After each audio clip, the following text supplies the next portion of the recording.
안녕하십니까 시청자 여러분, SBB TV 뉴스입니다. 안녕하세요. 박주연 변호사입니다. 저는 서초동에서 이혼과 형사법을 전문으로 변호사 활동하고 있고 지금은 법무법인 지금에서 일을 하고 있습니다. 이제 변호사님께서 선택해 주신 네. 스토킹 범죄에 대해서 네. 준비를 했는데요. 제가 이 스토킹 관련된 이 사건 사고는 제가 방송 처음 할 때 20년 전에도 네. 10년 전에도 늘 끊이지 않는 범죄. 네, 그렇죠. 왜 이런 범죄가 계속 발생을 할까요? 제 생각에는 이제 이 스토킹 범죄 처벌법 자체가 제정된 게 조금 늦었고 이전에도 그런 스토킹 범죄는 계속 있어 왔잖아요. 저희 어렸을 때만 해도 좋아한다고 이렇게 호감을 표현하면서 집 앞에서 기다리고 거부하는데도 계속 뭐 연락하고 전화하고 편지 써서 집 앞에 놔두고 선물 놔두고 이런 경우들도 많았잖아요. 실은 이런 것도 전부 스토킹 범죄 처벌법에서 처벌하고 있는 그 스토킹 행위인데 예전에는 그런 것에 대해서 어떻게 보면 법적으로 규제를 하지 못했다가 이제 와서 법적으로 이렇게 규제를 하고 있는데 그래서 예전에는 그렇게 경각심이 좀 높지 않지 않았나 그리고 점점 처벌도 강화되면서 사람들이 이제서야 이런 것도 스토킹 행위가 되는구나 알게 되고 있는 것 같아요. 근데 어떻게 보면 너무 일상에서 일어날 수 있는 일들이라서 계속 발생을 하고 있는 것 같아요. 물론 이제 내가 좋으면 상관이 없죠. 스토킹 행위가 상대방 의사에 반해서 해야 되니까 내가 싫으면 당연히 그게 스토킹 행위가 되는 거죠. 최근 한 여성 피해자가 스토킹 신고를 여러 차례 했음에도 끝내 살해되는 사건이 발생했습니다. 가해자는 전과가 없다는 이유로 법원에서 풀려났지만 결국 범죄를 저지르며 참극으로 이어졌습니다. 이번 사건은 단순 범죄 사건이 아니라 스토킹 범죄 처벌, 신고 시스템의 한계, 사회적 안전망까지 논란을 불러일으키고 있습니다. 피해자는 최근 3차례에 걸쳐 경찰에 스토킹 피해를 신고했습니다. 하지만 가해자는 전과가 없다는 이유로 현행법상 충분한 구속 사유가 없다는 판단을 받았습니다. 결과적으로 가해자는 풀려났고 안타깝게도 피해자는 살해당했습니다. 전문가들은 이번 사건이 스토킹 범죄 예방과 사전 대응의 취약성을 보여준다고 지적합니다. 구속영장을 발부할 때 요건을 3가지를 보는데 주거부정, 증거인멸, 도주우려 이런 것들을 보는데 여기에 당연히 전과는 들어가 있진 않지만 이 사람이 재범을 할 위험성이 없다 이런 것들도 구속영장 발부할 때 특별한 사유로서 고려를 하는 것들이거든요. 전과가 없다고 해서 무조건 발부 안 되는 건 아니지만 이제 고려가 되는 거죠. 현재 우리나라 형사법상 구속 여부는 범죄의 중대성, 재범 위험성, 증거인멸 가능성 등을 종합적으로 판단합니다. 전과가 없는 경우 법원은 보호적 관점에서 풀어주는 경향이 있습니다. 스토킹처럼 잠재적 위험이 높은 범죄는 구속 필요성이 강조되고 있습니다. 이번 사건은 법적 기준과 실제 위험 판단 사이의 간극을 보여준 사례입니다.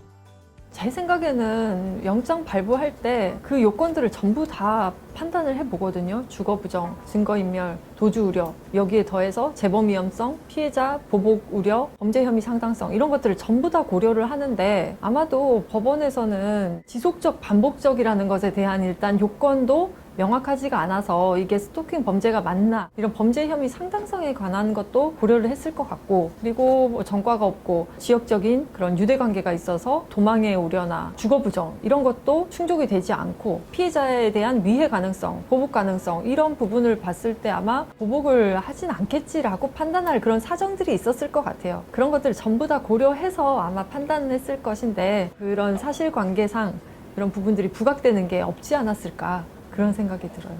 피해자는 스토킹 피해를 경찰에 신고하며 문자, 연락, 접근 금지 요청 등 반복적 위협 행위를 알렸습니다. 하지만 경찰과 법원은 법적으로 구속 근거가 부족하다고 판단했고 결국 가해자는 다시 자유로운 상태에서 범행을 저질렀습니다. 경찰에서 어떻게 보면 좀 한정돼 있잖아요, 인력도. 그래서 모든 내 일거수일투족을 전부 다 신변보호를 해줄 수가 없어요. 그래서 본인이 이제 조심해야 되는 부분들은 제공해주는 그런 스마트워치를 반드시 가지고 있어야 되고 어떤 일이 생기면은 이제 바로 신고를 해야 되는데 피해자 탓으로 돌릴 수도 없고 그렇다고 해서 완전히 뭐 잘못된 수사기관에 대응이었다고 하기도 어렵고 이번 사건은 사회적으로 큰 충격을 주었습니다. 스토킹 피해자 보호 시스템의 실효성 문제, 법원의 재량과 현실적 판단감 간극, 피해자 보호와 범죄 예방의 균형. 전문가들은 법과 제도가 아직 실질적 예방 기능을 충분히 제공하지 못한다고 지적합니다. 이번 사건은 몇 가지 중요한 시사점을 제공합니다. 스토킹 범죄 처벌 강화 필요, 잠재적 위험, 반복행위, 피해자의 신고 기록을 반영, 사전 구속 기준 개선, 재범 가능성과 피해 위험성 중심 판단 필요, 피해자 보호제도 강화, 접근 금지, 전자장치, 상담 임시 보호시설 확대.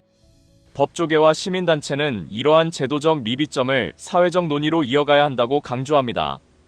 전문가들은 구체적 대응책으로 즉시 접근 금지 명령 강화, 전자감시 시스템 도입, 피해자 상담 및 긴급 보호 프로그램 확대 등을 제안합니다. 이는 법적 판단과 별개로 실제 피해 예방과 피해자 안전 확보를 위한 필수 조치로 평가됩니다. 일단은 기본적으로 신고를 기본적으로 해야 되는 것이고, 그리고 긴급 응급 조치를 요청을 하고, 가해자가 그런 재범의 그런 위험성이 있다고 판단이 되면 강력하게 잠정 조치를 요청을 해 보셔야 되고, 그 정도가 피해자가 할 수 있는 그런 이번 사건은 법적 판단과 사회적 책임, 제도의 역할을 동시에 보여줍니다. 법은 범죄자를 판단하지만 잠재적 위험을 완전히 통제할 수는 없습니다. 시민 모두가 스토킹 범죄의 위험성을 인지하고 신고와 보호 조치를 적극 활용할 필요가 있습니다. 사회적이나 국가적인 차원에서 방지하는 그런 제도들이 더 있어야 될 것 같은데, 스토킹이 3회 신고가 됐고 지속적이거나 반복적으로 볼 수 없어서 여기에 대해서는 구속 수사를 하진 않았는데, 이 스토킹 범죄 자체의 특성이 계속해서 더 심화되고 더 단계가 더 높아지고 또 다시 재범을 하는 가능성이 많은 그런 범죄잖아요. 이 범죄 특성상 한 번만 신고가 된다고 해도 다음에 신고했을 때부터는 그게 좀 시간적인 간격이 있었다고 하더라도 구속 수사를 해서 피해자에게 더 이상 피해가 가지 않도록 제도를 마련을 해주면 좋을 것 같기는 합니다. 이번 사건은 단순 범죄 판결을 넘어 스토킹 범죄 예방, 피해자 보호, 법적 판단과 사회적 안전망의 중요성을 다시 한번 일깨웠습니다.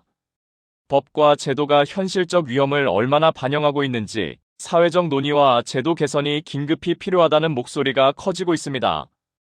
어떤 사회 이슈에 대해서 조금 더 토론을 하고 좀 더 나은 방향으로 발전할 수 있도록 다들 고민을 같이 해보는 건 정말 좋은 일인 것 같아요. 현행 제도라든지 현행 법이 당연히 어떤 최소한은 다 보장을 해주고 있겠지만, 그래도 이제 시행하면서 부족한 부분이라든지 미흡한 부분은 분명히 있고, 또 현실적으로도 이런 문제들이 계속 일어나는 걸 보면 부족한 부분에 대한 그런 인식 계속해서 더 목소리를 크게 하고 강력한 제도를 만들 수 있지 않을까. 그래서 이런 방송이 유익하다고 생각합니다. SBB TV 뉴스에서는 여러분의 생생한 제보와 다양한 의견을 기다립니다. 지금까지 시청해주셔서 감사합니다. SBB TV 뉴스였습니다.